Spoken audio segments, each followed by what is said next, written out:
Bonjour et bienvenue dans cette nouvelle vidéo dans laquelle on va calculer la fonction caractéristique d'une gaussienne centrée réduite.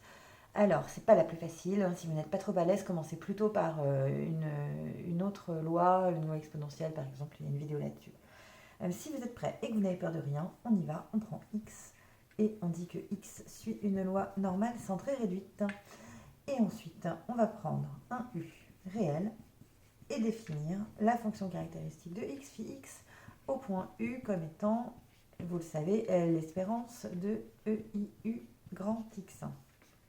Ok. Une fois qu'on a ça, on va bien entendu calculer l'espérance comme étant l'intégrale sur R là où Vx de cette fonction. EIU, attention, c'est un petit x multiplié par la densité de x. 1 sur racine de 2pi exponentielle moins x carré sur 2. Voilà, tout ça par rapport à x bien évidemment. Je simplifie ensuite cette intégrale en essayant de factoriser pour n'avoir qu'une seule occurrence de x, hein, puisque c'est par rapport à x qu'on va intégrer, on va simplifier un petit peu cette histoire. Donc, d'une part, le 1 sur racine de 2pi ne dépend pas de x, d'une constante, je le sors de l'intégrale. D'autre part, je vous demande de vérifier par vous-même, hein, vous n'allez pas me croire sur parole, que cette intégrale est égale à l'intégrale de exponentielle moins 1 demi de x moins iu au carré multiplié par exponentielle de moins u carré sur 2. Hein, vérifiez-le en redéveloppant par exemple ce carré très facilement. Vous verrez que c'est vrai. Vous n'oubliez pas que i au carré ça fait moins 1 bien sûr. Et du coup, ce exponentiel de moins u carré sur 2, c'est un terme qui est à nouveau constant hein, par rapport à x. Donc je le sors de l'équation, de l'intégrale. Hop, voilà. Et il me reste cette intégrale. C'est pas terrible, hein, cette intégrale. On n'adore pas avoir un i qui traîne comme ça. Parce que on ne va pas réussir à s'en débarrasser si facilement. On pourrait être tenté de faire un changement de variable et de dire, par exemple, que t serait égal à x moins iu, mais on n'a pas le droit parce que x est réel et puis t serait complexe. Du coup, qu'est-ce que je fais pour les bornes? Enfin, c'est compliqué.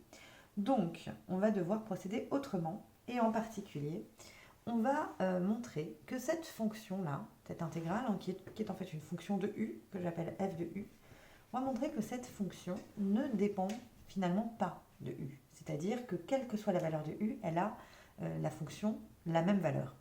Ça, ce serait très pratique parce qu'une fois que ça c'est établi, alors à ce moment-là, il suffit de dire que, en particulier, quand u égale 0, on peut calculer sa valeur et puis on se débarrasse de cette manière du complexe. Donc, allons-y, montrons que cette fonction est constante. C'est un résultat intermédiaire. Hop, je prends f de u. Je le réécris tout simplement ici, hein, la fonction dont on voudrait montrer qu'elle est constante. Comment vous faites pour montrer qu'une fonction est constante? Eh bien, vous la dérivez, vous montrez que la dérivée est nulle. Tout le temps, bien sûr. Hein. Et alors, comment est-ce qu'on dérive une intégrale? Alors, question. Donc ça s'appelle une intégrale à paramètres. Hein. Le paramètre, c'est u. L'intégrale, bien sûr, par rapport à x, mais le paramètre, c'est u. Comment on dérive une intégrale? Ce qui serait très pratique, c'est que la dérivée de l'intégrale soit égale à l'intégrale de la dérivée. Eh bien, c'est le cas, figurez-vous. Donc pour ça, allez voir le théorème de dérivation des intégrales à paramètres qui va vous dire que sous certaines conditions qui sont faciles à vérifier pour nous, à savoir des conditions de continuité, de dérivabilité de cette fonction, et aussi de domination hein, de la dérivée, qui va nous dire donc qu'on a le droit d'inverser, si vous voulez, hein, de dire que la dérivée de l'intégrale est égale à l'intégrale de la dérivée. Là, attention à ne pas quand même se tromper, hein, c'est bien par rapport à u qu'on va dériver cette fonction. Hein, c'est pour ça que je le précise de cette manière-là. Ça, c'est bien clair que c'est par rapport à u qu'on la dérive. Ok, alors, que vaut la dérivée? C'est très simple, hein, ça vaut moins 1 demi, multiplié par 2, multiplié par la dérivée de ce qui est dans le carré, c'est-à-dire moins i, multiplié par x moins iu, et enfin l'exponentielle, qui bien sûr ne bouge pas. Voilà. Et alors maintenant, si vous regardez ce calcul sans même chercher à le simplifier ou quoi que ce soit. Si vous regardez ce calcul, vous allez vous apercevoir qu'il ressemble beaucoup, en fait, à la dérivée par rapport à x cette fois-ci. Hein, si on regarde, qu'est-ce qui va changer par rapport à x? Le moins 1,5, il est là. Le 2 ne change pas non plus. X moins IU non plus. L'exponentielle non plus. Le seul truc qui change, c'est que vous n'aurez pas le moins I. Hein. Vous aurez un 1 à la place si vous dérivez par rapport à x. Et donc, du coup, si vous appelez cette fonction, par exemple, g de x, alors il est vrai que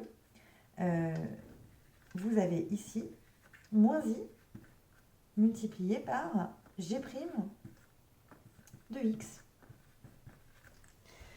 Hein, donc, du coup, ça va être très pratique, puisque le moins i, évidemment, on peut le sortir.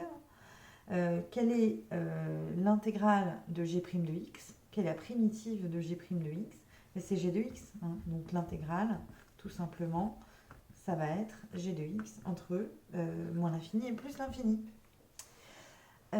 Et que vaut la limite donc, de g de x en plus l'infini? Si vous regardez la tête de ce truc-là, ça va valoir 0. Hein, tout simplement parce que le x ici va dominer. Hein, le IU ne nous dérange pas du tout. Il est en l'exponentielle de I quelque chose en module C1, donc ne va pas nous déranger le moins du monde. Du coup, vous avez ici quelque chose qui tend vers 0 en plus l'infini, mais qui tend aussi vers 0 en moins l'infini, bien sûr, puisque vous avez le carré ici. Donc, cela vaut 0. Et on a montré ce qu'on voulait montrer, à savoir que f de u est constante. Hein. F de u vaut toujours la même chose, quel que soit u. En particulier, puisque c'est vrai, quel que soit u, c'est vrai lorsque u égale 0. Hein. Donc, j'ai le droit de dire que cette intégrale est égale à celle de tout simplement quelque chose de plus simple, c'est-à-dire exponentielle moins x carré sur 2. Donc c'est la valeur de f de 0. Et puis ça, vous savez l'intégrer, bien sûr. Donc vous avez différentes manières de le faire, mais vous pouvez voir par exemple que c'est à une constante près la densité de la gaussienne centrée réduite. Donc ce qui vous manque ici, c'est racine de 2pi. Et regardez comment on s'en sort pour montrer que la caractéristique de la gaussienne centrée réduite, c'est exponentielle moins u carré sur 2. Et regardez à quel point la fonction caractéristique ressemble à s'y méprendre à la densité, donc à une constante près de la gaussienne.